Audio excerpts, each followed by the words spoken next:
রাসূল সাল্লাল্লাহু আলাইহি ওয়াসাল্লাম বলেছেন, যখন ঘুমোতে যাবা এই দোয়াটা পড়বা। দোয়াটা দেখেন কত চমৎকার, কিভাবে নিজেকে আল্লাহর কাছে সমর্পণ করবেন, সঁপে দিবেন। দেখেন রাসূল বলেন, তুমি এটা পড়বা, আল্লাহুম্মা ইন্নী আসলামতু ওয়াজহি ইলাইক। আল্লাহ, আমি আমার সত্তাকে আপনার দিকে সমর্পিত করলাম।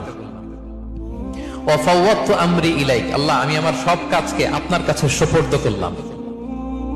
ওয়া আলজাতু যাহরি ইলাইক। আল্লাহ, আমার পিঠকে আমি আপনার কাছে আশ্রয় রাখলাম। সুবহানাল্লাহ পড়বেন না? আমরা যখন ঘুমাই আমাদের পিঠটা বিছানার মধ্যে লাগাই না?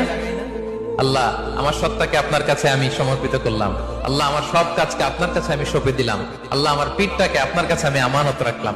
লা মালজা ওয়ালা মানজা মিনকা ইল্লা ইলাইক। আল্লাহ, আপনি ছাড়া আশ্রয় দেওয়ার কেউ নাই।